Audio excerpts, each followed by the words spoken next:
Ruling party of Russian Prime Minister Vladimir Putin has suffered a setback. United Russia has lost its overwhelming majority in the Duma, as Mark was just telling us, winning just short of 50% of the votes, with 96% of ballots counted at this stage. Now, the vote is seen as a key test of Putin's popularity ahead of his campaign to be re-elected as president next March. So why are voters turning away from him now? Well, let's ask Masha Lipman. She's a political analyst at the Carnegie Moscow Center. She joins us now from Moscow. Masha, tell us, why are voters turning away from Putin's party?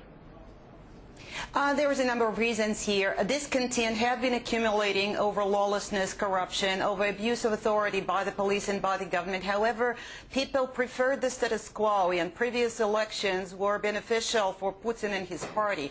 This time around, however, this discontent was further aggravated by the way the two leaders traded places, the way President Medvedev abdicated and pronounced that Putin would run and therefore win the next presidency. People really felt that they were held in contempt by the government, by this trading places operation. And also there's a clear Putin fatigue.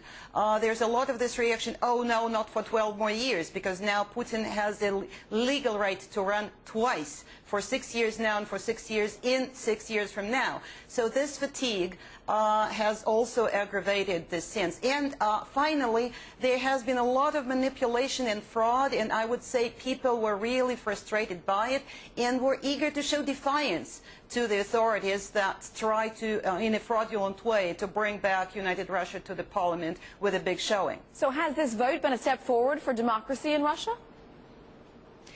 Well, I think this is a shift in the Russian political environment.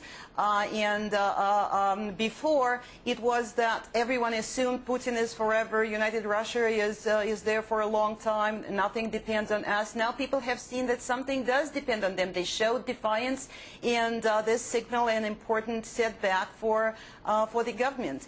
This is an important signal to the elites, whereas before they saw Putin's unchallenged popularity as a way that they should show loyalty. Loyalty was the order of the day. Now they may be getting other ideas. And actually life will no longer be as easy for the Kremlin now.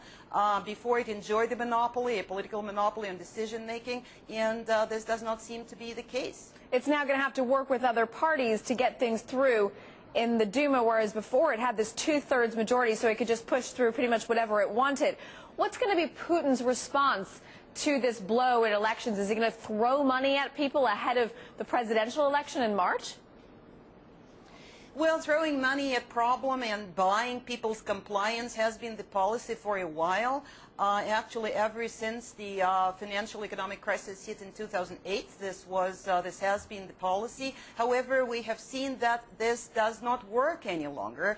It's not that people's incomes went down, and this was why they did not vote for United Russia as they did 4 years ago. It was something else, because the government continues to deliver. So throwing money and buying popularity may not work. Putin is sure to win in March. He's got a popularity of 67%, down some 10 from last year, but still an enviable number. However, he is weakened, no doubt about that. And this may be actually a shift towards something that's more about public politics in Russia, more about politics becoming what it should be, a playing field for different interests. What about the economy in all of this? Let's say Putin does decide to spend a bunch of money to buy loyalty and to effectively buy votes. Can Russia afford it? Well, seems like no longer, and this has lasted for a long time. This has lasted through the crisis of 2008 and 9, and then smoothly it continued into the nearing election. Throwing money and increasing social expenditures doesn't seem to be affordable any longer. So this is a very serious dilemma. Oil prices are still quite high, and this is the main source of Russia's revenues. However, Russia's growth has slowed down quite significantly. Russia has suffered a severe capital flight.